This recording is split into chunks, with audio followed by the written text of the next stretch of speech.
어느덧 2024년의 마지막 달이 되었습니다. 오늘은 12월 첫날이자 대림절 첫 번째 주일입니다. 오늘 아침에도 좀 많이 어수선하긴 했었습니다만은 우리 지난 주간에는 수도권의 첫눈이 대단히 요란스럽게 내려서요, 어려움을 많이 겪기도 했었죠. 우리 형제 자매님들 건강과 안전에 각별히 신경 쓰시면서 이 겨울을 지내시기를 바라는 마음입니다. 이 대림절 첫 번째 주일인 오늘은 촛불이 하나가 켜져 있습니다. 이 촛불은 예언자들의 촛불이라고도 불리기도 하는데요, 예수님의 오심을 예언했던 구약 성경의 예언자들을 상기시켜주는 촛불입니다. 이 촛불의 의미는 그래서 희망입니다. 메시아의 오심을 예언한 그 대표적인 예언자들로 이사야, 예레미야, 에스겔과 또 다니엘, 스가랴, 말라기와 같은 예언자들을 우리가 들 수가 있겠지요. 이 예언자들은 각기 다른 시대를 살았지만은 공통점이 있다면 어둡고 혼란한 현실, 미래가 불투명하고 부정의와 불의가 팽배한 시대를 살았던 이들이었습니다. 예언자들이 경험했던 부정의와 혼란한 현실은 오늘 우리 시대, 또 우리나라의 현실과도 크게 다르지 않을 것입니다. 가난하고 힘이 없는 사람들이 살아가기에는 녹록하지 않은 사회 현실이고요, 부유하고 권력을 가진 이들도 내면의 평화를 찾지 못하고 불안과 공허함 속에 헛된 것을 추구하며 살아가는 그런 현실인 것 같습니다. 우리 장로님 기도 중에도 말씀하셨지만 국내외적으로 전해지는 소식들에는 온정과 배려보다는 갈등과 폭력과 전쟁의 소식이 자리하고 있습니다. 지도자들과 지도계층이 갈등하고 대립하게 되면 그 사회 구성원들도 자연히 방황하게 마련인데요, 우리나라의 현실이 그러합니다. 또 국가 간의 싸움은 당사자들만의 문제가 아니라 그 주변과 전 세계에 끼치는 악영향이 너무나 커 보입니다. 많은 사람이 희망을 품게 되기보다는 불안과 걱정이 앞서게 되는 그런 분위기를 경험하고 있습니다. 염려와 불안을 부추기는 요소는 이러한 것들 외에도 정말 다양한 방식으로 우리 주변에 산재합니다. 오늘의 우리 시대가 그렇고 구약 성경 예언자들의 시대도 그러했다고 볼 수 있습니다. 앞서 언급했던 여러 예언자들 가운데 대림절 첫 주일 오늘 본문 말씀과 관련되는 인물이 예언자 예레미야입니다. 그는 유다 왕조가 강대국 바벨론에 의해 패망되게 될 것을 예언할 수밖에 없었던 하나님의 사람이었습니다. 그가 하는 국가에 대한 부정적인 예언은 유다 지도자들과 백성들로부터 지지를 받기는커녕 무시와 조롱과 핍박을 받았습니다. 예레미야와 같은 하나님의 사람이 보았던 현실은 당시 세계의 국제 관계적인 이해나 정치적 이해에 관련되었다라기보다 철저하게 하나님이 주도하시는 역사라고 하는 신앙적 관점에 기초해 있었습니다. 유다의 멸망도 하나님의 주권 하에 이루어지는 것이며 향후에 믿기지 않는 유다의 회복도 하나님의 주권 하에 있다는 그 예언자의 확신이 성경에서 우리가 발견하게 되는 중요한 메시지입니다. 그렇기 때문에 예레미야는 유다 정권에 아부하던 다른 예언자들에게 미움과 질타를 받기도 했습니다. 이 예레미야에게 하나님께서 오늘 본문에 주신 예언의 말씀은 뜻밖의 위로의 메시지입니다. 읽어주신 33장 전체가 이스라엘과 유다의 극적이고 놀라운 실제적 땅의 회복에 대한 예언이면서 특히 오늘 본문 14절부터 16절의 짧은 말씀 안에는 단순한 바벨론 포로에서의 해방을 넘어서 하나님 백성을 향한 하나님의 근본적인 축복의 약속을 재확인해 주는 예언이 담겨져 있습니다. 그 축복이 포괄하는 범위가 단순한 정치적 해방과 경제적 회복에 머무르지를 않습니다. 14절에 이렇게 말씀하는 부분이 있습니다. 이스라엘 집과 유다 집에 대하여 일러준 선한 말. 하나님의 이 선한 말은 아브라함과 맺으신 축복의 언약에까지 그 기원이 이른다라고 볼 수가 있습니다. 하나님이 그것을 잊지 않고 계시다라는 것이고요, 반드시 성취될 것을 확인해 주고 있습니다. 또 15절 말씀은 다윗과 맺으신 언약 역시 그대로 성취될 것임을 확인해 주는 예언입니다. 사무엘하 7장의 다윗 언약이지요. 즉 다윗의 계보에서 한 의로운 가지를 내시겠다라는 것으로 메시아에 대한 예언입니다. 장차 오실 메시아가 이 땅에 정의와 공의를 실행할 것이라는 예언이지요. 이 예언이 성취될 때에 나타나는 궁극적 결과는 16절 말씀에 나타나듯이 먼저는 유다의 구원입니다. 그리고 예루살렘의 평안이며 하나님의 의가 예루살렘을 통치하게 되는 일입니다. 그런데요, 여러분, 시련 중에 있을 때, 삶의 혼란과 불안, 답답함이 가중되는 것 같을 때 이러한 약속의 말씀이 이스라엘 백성들에게 어떻게 다가왔을까요? 이런 말을 하는 예레미야를 향해 비난과 조롱과 핍박으로 대응한 부류의 사람들도 분명히 있었습니다. 그러나 소수일지 모르지만 그 희망의 메시지에 귀를 기울이며 그것을 마음에 간직하고 현실을 살아갔던 사람들이 있었습니다. 이 후자에 해당하는 사람들이 참된 하나님의 백성이라고 할 수 있겠지요.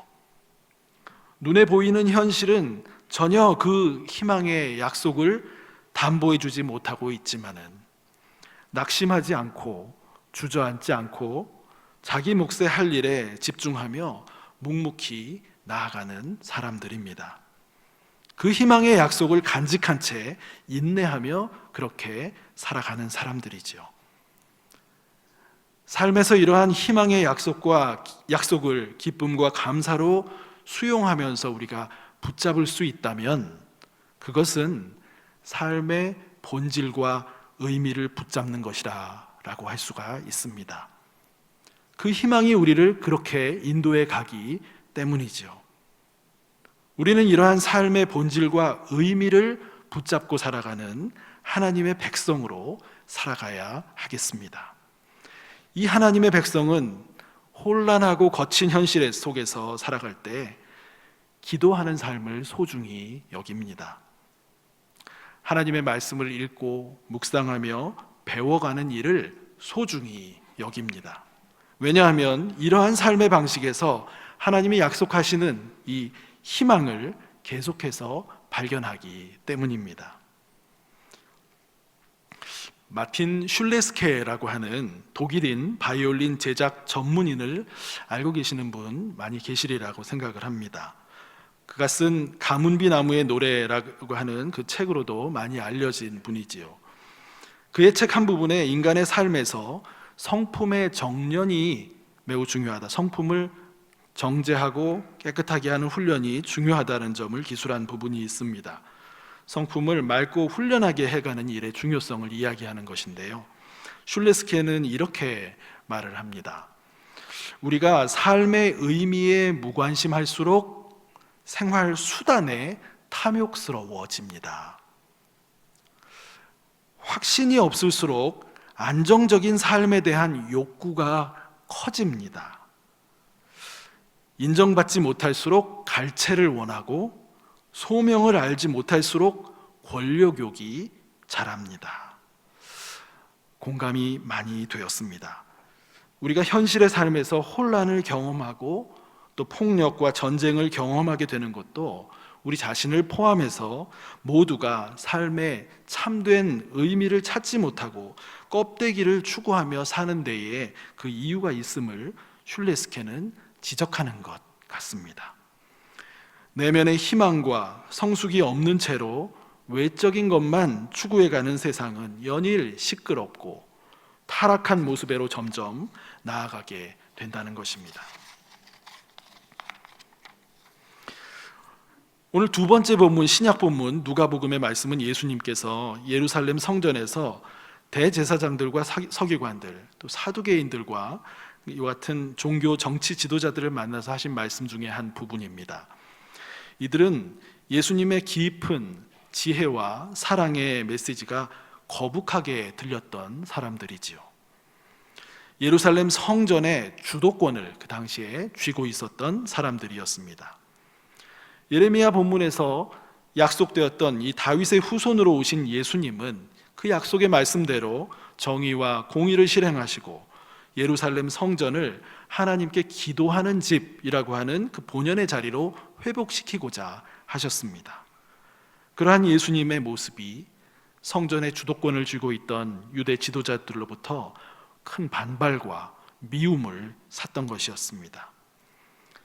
그들이 얼마나 참 하나님의 뜻에서 멀어져 있었는가를 단적으로 보여주는 것입니다.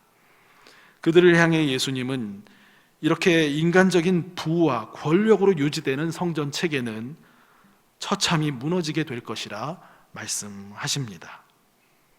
그리고 이어서 이 성전 체계의 무너짐을 넘어서 온 세상에 마지막이 오게 됨을 또 말씀하십니다.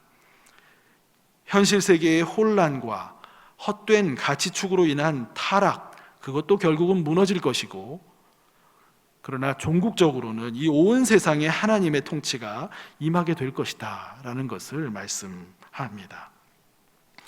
오늘 누가복음 본문 1에서 27절에서 보시면 그 우주적인 혼란의 징조 속에서 사람들이 인자가 구름을 타고 능력과 큰 영광으로 오는 것을 보리라, 이렇게 예수님이 말씀하시지요. 다니엘서에 나타난 메시아 환상의 예언을 예수님께서 받아 말씀하고 계신 것을 볼 수 있습니다. 인간의 상상력을 뛰어넘는 사랑과 정의로 오시는 이 하나님의 나라가 예수님을 통해 이미 왔고 종국적으로 부활의 주님이 다시 오실 것을 약속하고 계신 것입니다. 여러분, 이 복음서가 기록되던 시기에는 이미 예루살렘 성전의 권력자들이 로마 제국에 의한 성전 파괴와 함께 몰락했던 시기였습니다. 예수님의 말씀이 이미 현실로 이루어진 것을 아는 사람은 다 알게 되었던 상황이었던 것이죠. 그렇기 때문에 온 세상에 임할 마지막에 대한 예수님의 이 말씀 역시 하나님의 신실하심으로 이루어지게 될 것을 우리는 더 신뢰할 수 있게 되는 것입니다. 예수님은 본문 마지막 부분에서 이제 목자 같은 마음으로 권면을 주십니다. 무화과 나무 잎이 지고 이는 모습을 통해 계절의 변화를 알아채듯이 이런 징조들, 즉 성전 권력에 의해 예수님을 믿는 이들이 핍박을 받고 또 예루살렘 성전이 무너지고 이방인들, 로마인들이 득세하게 되며 또 온 세상이 흔들리는 이런 징조들이 일어날 때 하나님의 나라가 가까이 온 줄 알라라고 가르쳐 주십니다. 여러분, 오늘 우리 시대를 생각해 볼 때도 점점 믿는 사람들이 사회 속에서 소외되고 또 비판받고 핍박을 받는 이런 상황이 심화될 수 있습니다. 그러나 그때 하나님의 나라가 가까이 온 줄 알고 깨어 있으라 라고 말씀하십니다. 또 예수님을 대적하던 예루살렘 성전이 무너지듯 겉으로 화려하던 종교 정치 체계가 흔들리고 무너질지도 모릅니다. 그러나 그때 하나님의 나라가 가까이 온 줄 알고 깨어 있으라고 말씀하십니다. 온 세상이 흔들리는 마지막 때의 징조가 일어날 때, 그러나 그때에도 하나님을 신뢰하며 깨어 있으라고 말씀하십니다. 이러한 일들이 일어날 때 하나님을 신뢰하는 사람에게는 내면의 불안과 염려가 가득해지는 그 자리에 희망의 약속이 자리하게 됩니다. 이 희망이 아브라함에게 주신 축복의 약속, 다윗에게 주신 정의와 공의를 이루실 메시아에 대한 약속, 그리고 이 땅에 오신 우리 주님으로 인한 이미 성취된 약속을 신뢰하는 사람을 이 희망이 붙들어주게 됩니다. 하나님을 신뢰하는 사람들은 이 희망 때문에 크게 동요하지 않고 헛된 일을 추구하는 일에 정신을 팔지 않으며 자기에게 주어진 길을 묵묵히 기도하며 인내하며 힘있게 걸어가게 된다라고 하는 말씀입니다. 이 대림절은 여러 모양으로 세상 현실에서 지치고 또 혼란을 겪고 상처받고 흔들렸던 우리의 몸과 마음을 재정비하는 시간입니다. 무엇을 기준으로, 무엇을 근거로 재정비, 재조율할 수 있을 것인가 물을 때 우리는 하나님의 인간과 세상을 향한 이 희망의 약속을 근거로, 또 하나님의 신실하심을 근거로 그렇게 할 수 있다라고 답할 수 있습니다. 하나님의 통치를 온전히 이루시겠다라는 약속, 그의 백성을 축복하시고 회복하시고 구원하신다는 이 희망의 약속을 우리는 언제나 굳게 신뢰하며 나아가는 것입니다. 예수님은 오늘 본문 말씀에서 하나님의 백성들을 향해 너희는 항상 기도하며 깨어있으라 라고 하는 권면을 주셨습니다. 그리고 좀 더 현실적으로 스스로 겸비하라, 그렇지 않으면 방탕함과 술 취함과 생활의 염려로 마음이 둔하여지고 뜻밖의 그날이 덫과 같이 너희에게 임할 것이다 라며 경고해 주셨습니다. 아무리 혼란하고 타락한 이 세상 가운데에서도 하나님은 그의 백성들을 향해 인자하고 온유한 음성으로 다가오십니다. 우리가 살아가는 매일의 현실 세계에서도 그렇게 다가오시고 언젠가 다가올 이 세상의 마지막에는 하나님의 의가 가득한 하나님의 나라로 세우실 것임을 약속해 주십니다. 예수님께서 이 땅에 오셔서 고통받는 사람들 가운데 인자와 온유로 함께 해주시고 그들에게 희망의 하나님 나라를 선물로 이루어 주셨던 것이 이미 하나님의 약속의 성취입니다. 우리는 이 약속이 온 세상에 완전하게 이루어질 그날을 소망하면서 하나님과 함께 살아가는 하나님의 백성들이라는 것을 기억하시기를 바랍니다. 또 혼란한 세상에 사는 우리에게 하나님께서 그 아들 예수 그리스도를 통해 크신 위로와 격려를 이미 베풀어 주신 것입니다. 오늘 우리는 이 하나님께 받은 위로와 격려를 깊이 내면화하면 좋겠습니다. 그 말은 하나님은 우리에게 그 어떤 상황에서도 변치 않는 희망의 약속을 주고 계시다라는 것을 우리 마음으로부터 깊이 신뢰해 가자는 것입니다. 주님, 당신의 이 위로가 저의 내면에 깊이 진실되게 자리하도록 도와주소서. 이것이 우리의 기도가 되어야 하겠습니다. 여러분, 이것이 중요한 이유는 우리 내면에 세상으로부터 오는 온갖 염려와 불안이 가득할 때 우리 스스로도 무력해지고요, 나 자신의 안위에만 집중하는 편협함에 갇히게 되고 이기적이고 급기야 헛된 일을 추구하는 그런 일로 빠져들기가 쉽기 때문입니다. 우리 안에 들어온 이런 삶의 방식이 있다면 믿음 안에서 새롭게 재조율되는 이번 대림절 기간이 되면 좋겠습니다. 그렇다면 어떻게 좀 더 구체적으로 재조율해 가면 좋을까요? 하나님의 이 희망의 약속을 우리 안에 새롭게 하기 위해서 특별히 성경 말씀을 주의를 기울여서 읽고 묵상할 수 있습니다. 이렇게 하기에 좋은 성경 말씀으로 이사야서 40장에서 55장까지의 말씀을 추천드릴 수도 있겠습니다.